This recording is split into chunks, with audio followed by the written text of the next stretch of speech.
Esta semana en Cuadriga, Premio Nobel de la Paz, un impulso para Europa. La Unión Europea se halla en la mayor crisis económica de su historia. Y el Comité de los Premios Nobel elogió su contribución a la reconciliación y al desarrollo de la democracia en el continente. El papel estabilizador de la Unión Europea ayudó a transformar Europa de un continente de guerras a un continente de paz. ¿Ayudará este premio a recuperar la fe en Europa? Esta semana con ustedes, Úrsula Moreno. Hola, ¿qué tal? Bienvenidos a Cuadriga. Gracias por acompañarnos una semana más. Bueno, desde aquí, desde el corazón de Europa, desde donde se hace este programa, no podemos evitar sentirnos un poquito orgullosos de este premio, de este Nobel concedido a la Unión Europea, aunque hasta qué punto es merecido. Sabemos que ustedes desde ahí, desde donde nos están viendo en América Latina, lo ven de forma mucho más crítica. Así que un premio controvertido, y de todo ello me gustaría hablar hoy con mis invitados que paso a presentarles. Katarina Stoklosa es polaca, investigadora, trabajó en las universidades Viadrina de Frankfurt del Oder y de Moscú. Es especialista en Europa del Este, trabaja en la Universidad de Dinamarca en el Departamento de Estudios sobre Regiones Fronterizas. Roland Pichler, alemán, periodista, trabaja como corresponsal de temas económicos en Berlín para el diario alemán Stuttgarter Zeitung. Vivió en Argentina, hoy sigue de cerca la crisis de Europa. Y Stefano Casertano, italiano, es profesor de Política Internacional en la Universidad de Potsdam, es columnista del periódico financiero L'Inchiesta, también fue asesor de Asuntos Internacionales para el Ministerio Italiano de Desarrollo Económico. Bienvenidos a los tres nacionalidades, las suyas más la mía son 4 nacionalidades, así que me gustaría empezar conociendo su opinión personal y de su país sobre este premio. Katarina, polaca, Polonia entró en Europa en los 90, realmente ha sacado mucho provecho de los fondos estructurales, como lo hizo España en su día. ¿Cómo se ha recibido el premio ahí? ¿Cómo lo has recibido tú? El premio se ha recibido en Polonia, y no solamente en Polonia, sino en Europa Central, del Este y del Este, con optimismo. Es un símbolo muy grande, tenemos que decirlo. Es un símbolo de algo que Europa ha conseguido, y un símbolo para algo que Europa todavía tiene que hacer. En Polonia, si vemos las encuestas, comparamos con las encuestas en Alemania, en Francia, en Italia, en España, si se trata de la relación hacia la Unión Europea, podemos decir que los polacos son más optimistas de momento. Por eso el premio se ha recibido con mucho optimismo y con muy poca crítica. Yo personalmente, como historiadora, como socióloga, lo veo con un poco más, no quiero decir pesimismo, pero con un poco más crítica, y tenemos que tener cuidado con el euforismo, diciendo que todo es fantástico, tenemos que seguir por el mismo camino. No, necesitamos cambios profundos dentro de la Unión Europea, dentro de los países de la Unión Europea, dentro de la gente y relación de la gente con la Unión Europea y con Europa. Así que yo lo veo un poco más crítico que la gente en Polonia y en otros países de Europa Central del Este. Polonia no lleva tanto tiempo en la Unión Europea, quizás por eso esa euforia. Alemania lleva mucho más tiempo, es uno de los socios fundadores de la Comunidad Económica Europea. ¿Cómo lo viven los alemanes? ¿Cómo lo ha vivido usted personalmente? ¿Considera que es un premio merecido? A mí me parece que sí. Yo en ese momento justo estuve en Japón, en Tokio, donde se reunió el Fondo Monetario Internacional. Estuve con el ministro Schäuble, que llevó una delegación grande, el ministro de Hacienda, y creo que es un símbolo porque el ministro estuvo en medio de los detalles, de la técnica, de buscar soluciones sobre la crisis europea, y casi no había tiempo de festejar, y creo que es un símbolo para cómo la gente acá recibió ese premio, que está muy lleno en los problemas, y ese premio no hace bien para ver un poco en qué estado es Europa, ¿no? No solamente ver los detalles de los programas de rescate, los intereses, etcétera, sino lo que significa Europa para todo el continente. Eso es una buena señal. Y concretamente para Alemania, porque Alemania le ha dado mucho a Europa, pero también le debe mucho a Europa. Alemania no sería la potencia que es sin el mercado europeo en el que vender sus productos. ¿Es también un premio a ese desarrollo económico? Es un recuerdo también para los alemanes, porque en Alemania se discute críticamente el tema que hay que gastar tantos créditos para los países pobres en Europa, y creo que ese premio recuerda a los alemanes que Europa es el libre comercio, no solo el libre comercio, sino también se puede pasar libremente por las fronteras, es la libertad de prensa, la democracia. Entonces, un recuerdo importante en un momento cuando estamos muy preocupados, y está bien un poco distanciarse y ver todo el continente y no solamente los problemas en detalle. Recuerdo y advertencia entonces. ¿Y cómo se ha vivido en el sur de Europa, en Italia, uno de esos países que se tiene que ajustar el cinturón, que está sufriendo realmente los rigores de la crisis de la deuda? Creo que la primera reacción en Italia fue pensar que se trata de una broma. Porque ahora hay conflictos en toda Europa sobre la cuestión valutaria, y así para los italianos la permanencia en el área valutaria común es un problema. Y después realizaron pero que el premio no es para el euro, ma para la Unión Europea. Eso es algo diferente. Y creo que para las personas que no viven en Europa es difícil comprender cuánto difícil puede ser vivir en un continente con diversos idiomas y culturas y tradiciones. Es más diferente, más diverso que en Sudamérica, por ejemplo. Y así es un premio a la esperanza. Y esperamos que la comisión del Nobel ha elegido bien. ¿Cree usted entonces que realmente se ha premiado el proyecto europeo como un proyecto integrador que respeta las diferentes identidades dentro de Europa? Lo que me preocupa más, si hacemos una comparación con los otros premios Nobel de economía y de literatura, por ejemplo, normalmente las personalidades que consiguen esos premios publicaron los mejores trabajos 20, 30, 40 años antes. Y puede ser que lo mismo para Europa. Las iniciativas más importantes fueron en los años 80 y 90, y la última significativa fue el euro, hace 12 años, y después la carrera de los escritores está terminada.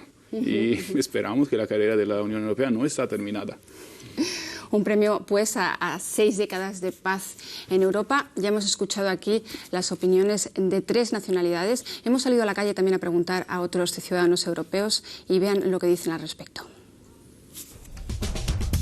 El ambiente parece sombrío en países como España. Las opiniones tras el anuncio del galardón son diversas. Total, que eso a mí como que ni me da de comer ni nada, ¿sabes? Yo opino que está muy bien porque los europeos somos muy buena gente. Vale. Estamos orgullosos.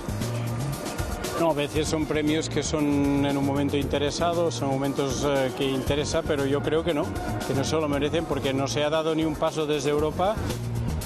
Un sentimiento que se repite en otro país en crisis, Grecia. La Unión Europea no hace nada por la estabilidad, si no, no estaríamos en esta situación. ¿El premio Nobel, a pesar de la desigualdad en la Unión y de que el norte odia al sur? Muchos alemanes, sin embargo, se muestran contentos por el premio. La Unión Europea se compromete con la paz, ayuda a otros países y eso es bueno para la globalización. Debería ayudar a los países afectados por la crisis económica en Europa, dándoles la sensación de que estamos todos juntos en esto. Bueno, reacciones positivas prácticamente solo en Alemania, ¿no? ¿Qué pasa? ¿Los alemanes son los únicos europeístas ahora mismo que creen en el proyecto de Europa?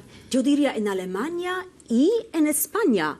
Muy distintos en Grecia, en España, y esto es una cosa muy positiva, una situación económica tan mala, pero muchas opiniones positivas en los medios, entre la gente. Las encuestas, las he comparado con las encuestas en Grecia, completamente distintas. En Grecia vemos ahora mucho pesimismo. La mayoría de la población piensa que la Unión Europea no ha funcionado, que hay mucha desigualdad en Grecia. Y lo que yo veo muy poco criticismo con ellos mismos, ¿no? Con la población, con los políticos grecos, y todo es como contra Europa y contra Unión Europea. Y además esto no es poco peligroso, esto puede ser peligroso porque en los últimos días, desde hace 10 días, ha crecido mucho el nacionalismo griego. Nacionalismo, mucha fuerza tienen políticos nacionalistas y mucho apoyo dentro de la población, y lo que es todavía peor, la policía griega también apoya a los movimientos nacionalistas dentro de la población. Así que vemos desarrollo peligroso. No estoy tan optimista si los españoles tengan tanta euforia, porque quizás se puede diferenciar en dos lados, ¿no? Que los alemanes, que están económicamente bien, sí, están a favor de ese premio, y creo que las naciones que sufren mucho bajo esos rescates son más pesimistas, ¿no? O más críticas también con esa Europa. Entonces, los países que tienen el costo de ese ajuste, por supuesto, no tienen tanta euforia. Dicen que este premio no les va a dar de comer, ¿no? En España hemos escuchado también opiniones que dicen, bueno, ¿y a mí de qué me sirve este premio si no me va a dar de comer? Y los populismos, los fascismos, son también fruto de esa situación crítica, ¿no? Sí, pero no solamente. Yo no estoy de acuerdo contigo que este criticismo tiene que ver solamente con la situación económica. ¿Por qué? Si comparamos los países del sur con los países del este, con Polonia, con Eslovaquia, donde la situación económica no está mejor que en Grecia o que en España. Lo que pasa es que estos países tienen otra experiencia, otro pasado, están acostumbrados a pasarlo mal, ¿no? Como en Polonia. En Polonia la gente está acostumbrada, han cortado muchas cosas. La gente no se ha acostumbrado a estar bien, a pasarlo bien, a tener mucho dinero, a tener una situación económica muy buena. Lo mismo en Eslovaquia. Lo que pasó en España y todavía más en Grecia, que de pronto subió todo. De pronto la gente tenía mucho dinero, la situación económica muy buena, la situación social de los hospitales, de los médicos, todo de pronto subió mucho. La gente de pronto lo pasó bien y ahora otra vez tiene que pasarlo un poco peor, ¿no? Pero esto produce criticismo y estos nacionalismos. Hoy en el Bundestag el candidato socialdemócrata Peer Steinbrück dijo: miseria puede hacer daño a Europa, y creo que está muy bien declarado eso. Porque cuando haya más crisis en muchos países, la idea de Europa va a sufrir.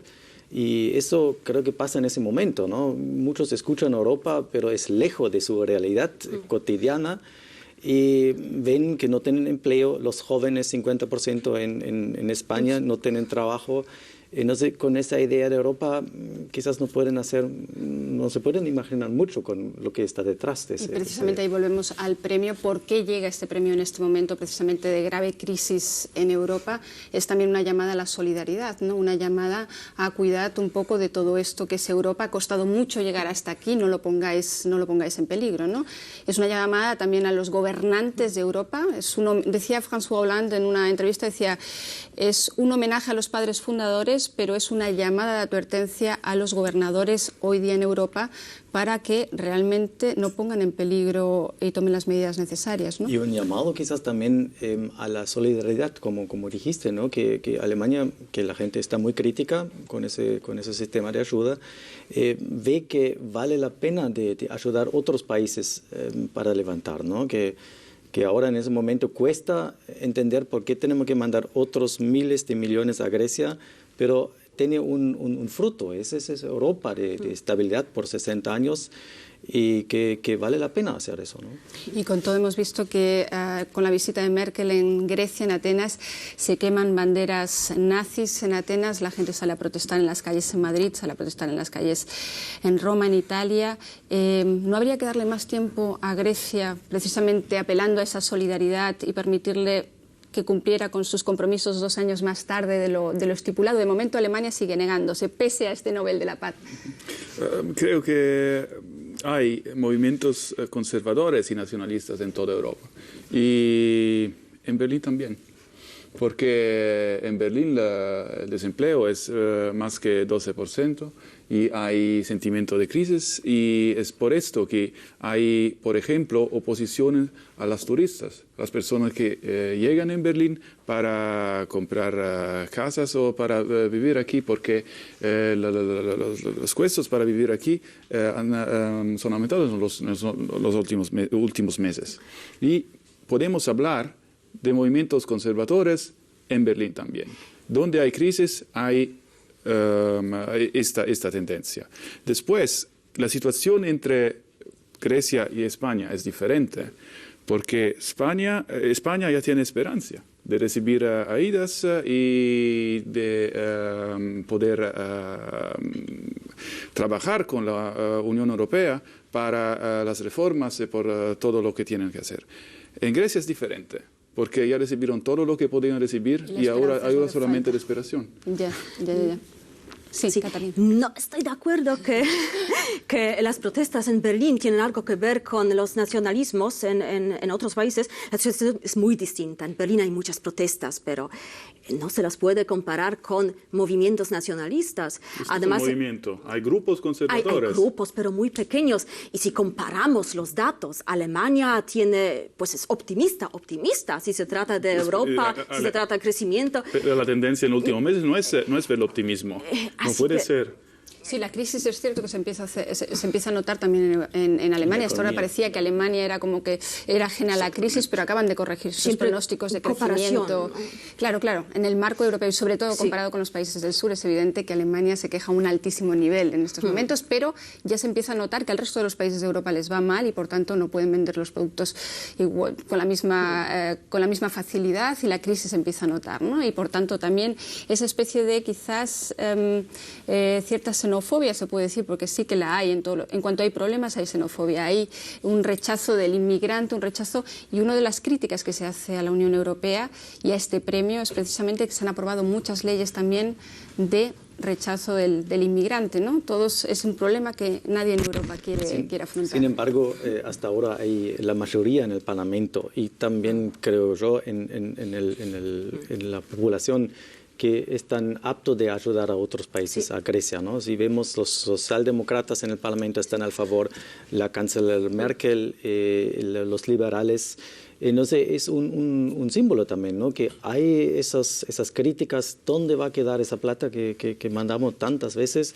Pero sin embargo, a lo último del día, Alemania está apto para ayudar. Es un símbolo muy importante. Tienes razón. Antes de ayer salió en uno de los periódicos más importantes de Alemania, Frankfurter Allgemeine Zeitung, una encuesta que la crisis no ha afectado tanto ni a los políticos ni a la población alemana, que más de 80% de alemanes apoya a la Unión Europea, más de 70% piensa que la crisis no ha afectado la Unión Europea, así que las cifras son más positivas que yo había pensado, ¿no? Alemania es muy optimista siempre si comparamos con otros países. Pero vamos a ver. La Bertelsmann Stiftung. Para la Bertelsmann Stiftung, el 56% de los alemanes no apoyan el euro. Así, la Unión Europea es un organismo de negociación entre diferentes nacionalidades. Pero si hablamos de una verdadera unión, como puede ser el euro, los alemanes no están tan optimistas. Y me gustaría ahora echar un vistazo también a las reacciones en América Latina, porque consideran muchos ahí intelectuales que este premio se galardona a la Unión Europea, desprestigia de hecho el Nobel de la Paz, y echan un vistazo al historial de la Unión Europea en los últimos años. No logró evitar la guerra en Yugoslavia, invasión de Irak, Afganistán en el marco de la OTAN, en fin, muchos temas que no parecen merecedores de un Nobel de la Paz precisamente, ¿no? ¿Por qué entonces Europa? Porque este es símbolo para los europeos. Claro, si comparamos, ahora tendríamos que comparar las opiniones en Europa, en América Latina, en América del Norte, y podríamos decir hay muchas diferencias, y esto es lo normal. Nosotros europeos no solamente analizamos los datos, sino también nos sentimos europeos. Entonces, y un poco eurocentristas a veces, ¿no? Exactamente, se trata de eurocentrismo, lo que critican los norteamericanos y los sudamericanos. Dicen, ¿por qué tanto eurocentrismo? ¿Lo necesitamos de verdad? Necesitamos más cooperación entre América del Norte, América del Sur y Europa. Son las opiniones que leemos en periódicos de América del Norte y de América Latina. Significa, es otra concentración, son otros sentimientos, y entonces tenemos otros resultados de lo que analizamos. Y es fácil solamente ver lo que no se alcanzó durante las últimas décadas. Yo personalmente creo que se alcanzó bastante en Europa, ¿no? Integramos los países del este, como habías dicho antes. Hay mucho progreso en la unificación de Europa. Por eso vale la pena dar ese premio Nobel de la Paz. Siempre hay algo para solucionar en el mundo, pero, por ejemplo, si comparamos Europa con el Mercosur, por ejemplo, Europa no excluye a un miembro, como hizo el Mercosur, ¿no? Que excluyó Paraguay y entró otro país. No sé, es una forma también de solucionar problemas, no excluir países y opiniones, sino buscar soluciones con los otros. Es un gran esfuerzo. Es cierto que es muy fácil criticar un premio, el momento en el que llega este premio, pero me gustaría seguir un momentito en América Latina y irnos a Argentina. Como usted ha vivido en Argentina largo tiempo, muchos argentinos creen que realmente Europa en estos momentos está un poco paralizada por el miedo, ¿no? Que no está acostumbrada a crisis cíclicas, como por ejemplo en el caso de Argentina, y que ahora mismo tiene miedo a perder esa estabilidad conseguida a lo largo de muchos años, y por eso acepta con cierta resignación los recortes que le vienen encima. ¿Está un poco de acuerdo con esa visión argentina de lo que ocurre en Europa? Desde el punto argentino quizás tiene razón, ¿no? Porque los argentinos, como otros países sudamericanos, siempre vivían con crisis y están acostumbrados a vivir con crisis. Los europeos, cuando ya la inflación sube a 4 o 5%, ya estamos medio terrorificados con choque, ¿no? Y por eso veo ese punto que los otros dicen, los europeos están en un nivel alto todavía y hacen mucho escándalo de esos temas. Sin embargo, lo que quizás es difícil, es muy complicado el tema de solucionar. Somos 27 estados en Europa, 17 están en la zona de euro, y es un proceso largo que necesita su tiempo de explicar a los otros países también. Yo vi ahora en el encuentro del Fondo Monetario en Tokio que los otros países no entienden muy bien lo que pasa con Europa, pero vemos, como dice Canciller, pasos pequeños, estamos haciendo pasos pequeños, y eso es un progreso, ¿no? Que estamos en mejor condición que hace 2 años atrás, y eso es un avance, ¿no? Algo. Sí. Sí, pero la pregunta es, ¿qué significa el progreso? Eso es progreso igual para nosotros, que somos eurocentristas, pero ¿qué significa progreso? Hay muchos científicos, investigadores que dicen, ¿por qué hacéis este escenario de miedo que otra vez los países nacionales van a ser más fuertes? Lo que dicen ellos, que no tendremos que jugar la carta Europa por un lado, Unión Europea, Europa como fuerte y algo positivo, y por otro lado los países como naciones, que por qué hacemos este escenario, ¿no? Que los países que más nacionalismo en el sentido positivo, otra vez las naciones, que no tiene nada malo y que este camino no estaría mal. Ahora digo la opinión de los investigadores que se preocupan por la Unión Europea. Nacionalismos, pero es cierto que la Unión Europea parece reducirse solamente a una unión monetaria. Se habla siempre mucho de la crisis financiera, se habla de la crisis de deuda, se habla de cumbres, de rescates, de primas de riesgo, es decir, de términos muy económicos, pero la Unión Europea debería ser algo más que esa unión monetaria, aunque ya ha dicho Merkel que si el euro fracasa, fracasa Europa, ¿es cierto? Creo que ahora nos encontramos en una situación muy particular. En los últimos 10 años ha sido una lucha, una guerra valutaria. Y ahora, y en esta guerra fueron decididas todas las relaciones de poder entre los diferentes países, porque la situación de Alemania es diferente de la situación de Francia, de Italia y de España, está claro. Ahora es necesario construir la paz. Y esto creo que es el objetivo de este premio Nobel. Construir la paz. Y la sola institución que podría hacer esto no son las instituciones financieras que trabajan con el euro, con la situación valutaria. Es una institución política. Es por eso la Unión Europea. Tenemos ya entonces que decidir qué es la Unión Europea. Hay diferentes conceptos con diferentes países. Hay una Unión Monetaria, una Unión Europea, hay el euro, hay Schengen. Hay una colección de diferentes instituciones y creo que la primera necesidad sería reformar ese sistema porque tenga más poder. O sea, la Unión Europea, un proyecto en construcción, un proyecto del que parece que nos olvidamos un poco de los orígenes políticos. Veamos precisamente esos orígenes. De 6 estados, de 6 socios fundadores, pasamos a 27, el año que viene serán 28 con la entrada de Croacia, pero veamos esos 6 padres visionarios, los fundadores de la Unión Europea. Echemos un vistazo atrás. Tras la devastación de la Segunda Guerra Mundial, el sueño de una Europa unida era inconcebible. ¿Cómo convertir a enemigos y rivales en amigos y socios? Al principio fueron 6 países los que crearon un mercado común del carbón y del acero. Entre ellos estaban los enemigos históricos, Francia y Alemania. Los fundadores pensaban que una unión en ámbitos económicos ayudaría a la paz. El siguiente logro fue la Comunidad Económica Europea, que conllevó el desarrollo de valores políticos y sociales compartidos. En 1989, la Comunidad Europea tenía ya 12 miembros. Tras la caída del muro de Berlín, se añadieron 10 países del antiguo bloque comunista, que no solo esperaban obtener ventajas económicas, sino también el desarrollo de valores democráticos. Al mismo tiempo, se desarrolló la moneda única europea, el euro. Hoy en día se usa en 17 países. La Unión Europea recibió el Nobel por fortalecer la paz, la reconciliación en el continente, pero ahora afronta su test más difícil desde su creación. Ese euro, el euro salvador y al mismo tiempo el euro que parece ahora mismo ser casi la condena de muchos países en Europa. Hemos visto en ese vídeo varios retos. Uno de los retos más importantes fue la ampliación hacia el este y el próximo reto son los Balcanes.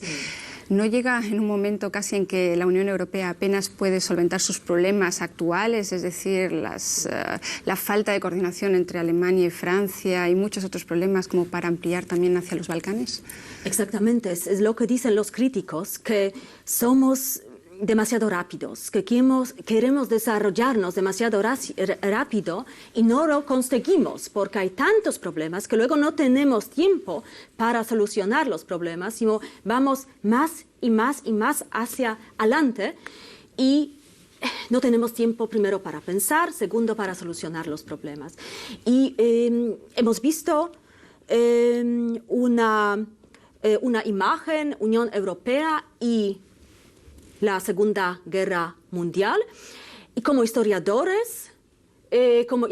tengo que decir que la Unión Europea hizo mucho en los años 50, luego 60, 70 para analizar el problema de la Segunda Guerra Mundial y para no repetir una guerra así en Europa del oeste. ¿Qué pasa con otras regiones en Europa? ¿Qué pasa en otras regiones en el mundo? Y esto es un punto crítico de muchos investigadores que dicen, no es verdad que la Unión Europea haya solucionado los problemas conectados con la guerra, con las guerras, porque seguimos teniendo muchas guerras que la Unión Europea no encuentra una solución.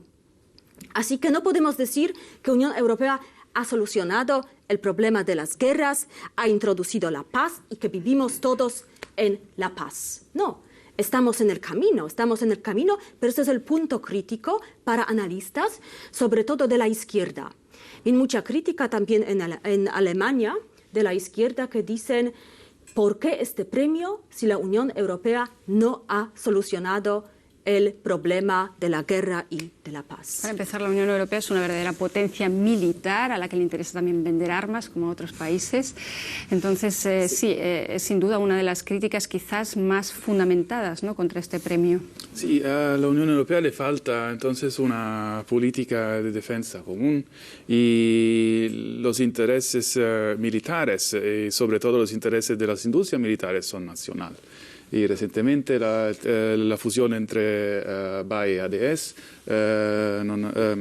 fue abandonada por problemas de nacionalismos, de protección de la industria doméstica. Y además, el euro, la Unión Europea ha trabajado para la paz. Sí, pero si vamos a ver el euro podría ser interpretado como un proyecto italiano y francés para limitar la influencia del marco alemán en Europa. Claro, pero después, con la reforma de los años 2000, la Alemania consiguió ganar poder en el continente. Y ahora estamos en Versalles. Y vamos a ver lo que va a pasar en los próximos meses. En el 89 cae el muro, la reunificación alemana no hubiera sido posible si los grandes socios europeos no hubieran dado su beneplácito en ese momento, ¿no? El canciller Helmut Kohl es uno de los que más, de hecho era uno de los que aspiraba al premio y es uno de los que más ha celebrado este premio a la Unión Europea, ¿no? Sí. Pero volviendo a analizar entonces el proyecto europeo como un proyecto integrador, ¿no está perdiendo apoyo? No, es cada vez más fuerte a mi forma de ver. Yo hace poco estuve en el sur de Alemania, cerca de la frontera con Francia. Pasé por un puente y estuve en Francia así, sin pasaporte, sin nada, sin aduana. Para mí era un momento de felicidad, ¿no? de ser feliz, porque hace 50 años no se podía imaginar eso. Y si vemos también en la colaboración política, no pasa ningún día que la canciller llama por teléfono con su colega Hollande en Francia o el ministro de Hacienda llama con el ministro de España. Es una colaboración muy, muy, muy cercana. Y para mí es una forma adecuada de solucionar los problemas del futuro del mundo. Si todos esos bloques, si en todos otros bloques sería así, como en Latinoamérica o en Estados Unidos con México, creo que sería mucho menos los problemas. Por eso para mí es un modelo para el futuro. Eres muy optimista y la verdad que lo veo en algunos puntos muy parecidos. Me gusta esto de no tener fronteras, de poder pasar de Alemania, Dinamarca, Holanda sin tener que esperar las colas. Lo mismo entre Polonia y Alemania, pero tú has hablado de Alemania del Sur. Muy interesante si lo comparamos ahora con Alemania del Este, regiones de Frankfurt o de regiones fronterizas entre Alemania y Polonia.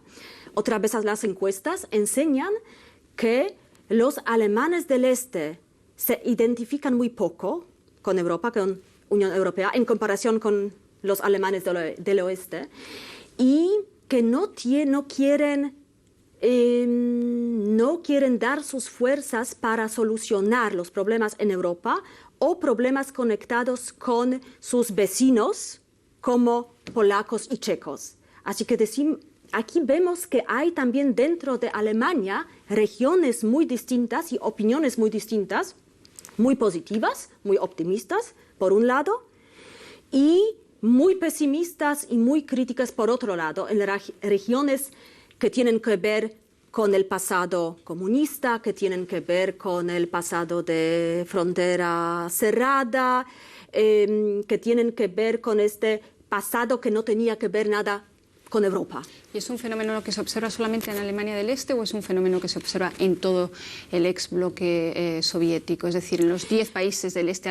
¿Se puede considerar un éxito la ampliación hacia el este? Usted que es experta en ese tema. No, esto es muy interesante porque en Alemania del Este hay mucho más pesimismo. Es lo que había hablado antes, que en los países del este, del central del este, como Polonia, como Chequia, las opiniones conectadas con Europa, con el premio para Europa, son muy optimistas y hay mucha gente que quiere solucionar los problemas, que lo ve como sí lo vamos a conseguir. Y esto es distinto en Alemania del Oeste, así que en Alemania del Este. Así que no podemos decir que este fenómeno tiene que ver con el bloque antiguo comunista, que aquí hay también muchas diferencias dentro de este bloque. A mí entender es una forma de tiempo, ¿no? Porque en el sur, como en Baden-Württemberg, en Baviera, hace 30, 40 años tienen los vecinos Austria y Francia,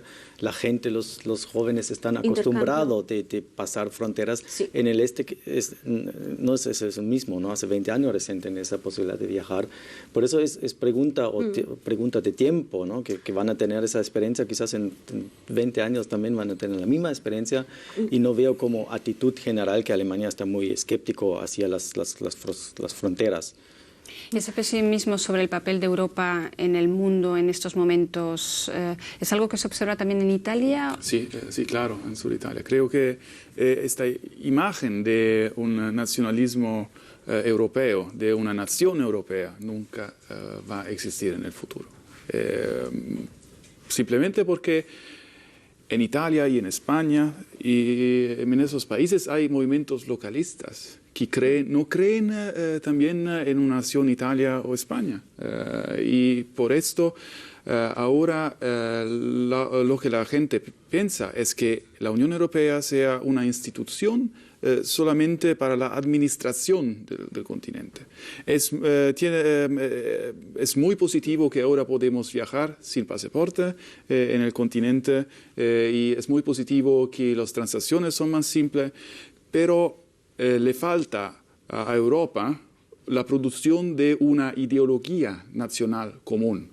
La gente percibe la ideología europea, la comunidad, todo como algo artificial. ¿Hay un riesgo entonces real de que Europa empiece a fracturarse? ¿Es Europa nada más que el eje franco-alemán y el resto somos una serie de satélites? La Europa está ya fracturada, porque nunca existió una Europa común, una verdadera Europa común. Y sin embargo, las generaciones jóvenes, si a las generaciones jóvenes le preguntamos hoy en día, sí se sienten, y lo hemos visto en el primer vídeo en nuestro programa, sí se sienten europeos, viajan de país a país, viven unos años en este país, luego otros años, se sienten, sí que hay una idea de ser europeo. Los jóvenes que viajan y que hablan a la televisión son una élite. Sí. No tenemos que hablar con la persona de Madrid, de Roma o de Berlín, tenemos que hablar con la persona de su Italia. Y las percepciones son muy diferentes. Las personas que viven en Sicilia, por ejemplo, no saben lo que pasa aquí en Berlín. Hay alguien que está interesado también, pero las pequeñas comunidades ahora quieren sobrevivir porque hay una crisis. Y ahora no saben lo que podría ser una ideología común de Europa. Con ese punto no estoy de acuerdo que dijiste Europa está fracturada ya, ¿no? Si vemos hasta las últimas decisiones muy difíciles, todos los países del euro y también de los otros países se coincidieron de hacer esas decisiones difíciles, el pacto fiscal, los programas de ajuste. Por eso yo diría lo contrario. A Europa, aunque es muy difícil explicar eso a la población propia, hace todo lo necesario para hacer las reformas en los distintos países. Por eso no es fracturada, sino es cada vez más cercana y en 2 o 4 o 5 años vamos a ver los frutos. Y es ahora difícil, pero Europa hace los deberes que otros continentes no hacen todavía. Es mal que tenemos un optimista en la ronda, diga. Estamos hablando de dos cosas diferentes. En mi opinión, no existe una cultura común europea y creo que nunca existió. Y por eso digo esta nunca estaba intentada esa cultura. Pero los alemanes ayudan a los griegos y a los españoles no porque los quieren o porque hay un sentimiento común. es interés de Alemania ayudar a los países que están en crisis. Es por eso, es diferente. Es interés y también amistad. Si vemos todos los turistas que van todo el año a Grecia, no es solamente que pensamos de lo económico, sino también es algo de amistoso, ¿no? No, porque es más barato, la comida más se come mejor en Sudeuropa, come on. O sea que volvemos a lo de siempre, las relaciones internacionales son solamente relaciones económicas, sí. Katrina. Y tú tienes razón, gente joven por un lado muy abierta y viaja y no ve las fronteras, no tiene las fronteras, pero por otro lado, en mi curso sobre Unión Europea, en la Universidad de Dinamarca, tengo estudiantes de 27 países, muy internacional, y no tenemos una visión de Europa, no tenemos una historia común de Europa. Hay muchas visiones, muchas versiones, pero lo que falta es una versión común de la historia europea. Y luego me extraña mucho cuando pregunto a mis estudiantes, ¿y cómo te sientes tú? ¿Te sientes como europeo? ¿Te sientes como un miembro de Europa, de la Unión Europea? La verdad que no. Me siento danés, me siento holandés, me siento polaco. La única excepción son los alemanes. Ellos sí que se sienten europeos. No quieren decir yo me siento alemán. Pero no veo una contradicción en eso, porque la nacionalidad es importante para Europa, ¿no? Europa existe de distintas nacionalidades y por eso yo encuentro bien que digan yo soy un danés o un austríaco. Pero, sin embargo, no existe solamente mi nación, sino hay algo arriba que nos une. El mismo entendimiento de democracia, de libertad de prensa, de comercio libre. Que no son ni Bruselas ni las instituciones de Bruselas, porque siempre hemos hablado de que hay una falta de identificación total con Bruselas, ¿no? con ese gobierno europeo. Claro, y para esto, algo de arriba, necesitamos una visión, una versión común de historia, de desarrollo, y si tenemos así muchas versiones distintas, es muy difícil para construir una identidad europea y para hacer Europa más fuerte y para luchar contra la crisis. O sea que estamos en una crisis de confianza en Europa. Creo que sí, y creo pero que las diferentes nacionalidades son la característica principal de Europa. Y creo que es por eso que Europa es mucho más interesante que otros continentes. Crisis de confianza, por eso llega este premio precisamente en estos instantes de crisis en que los nervios están a flor de piel, para recordarnos el largo camino que hemos recorrido hasta aquí. Gracias a los tres, gracias a ustedes por estar ahí. Ya saben, escríbanos a cuadriga@dw.de y hasta pronto.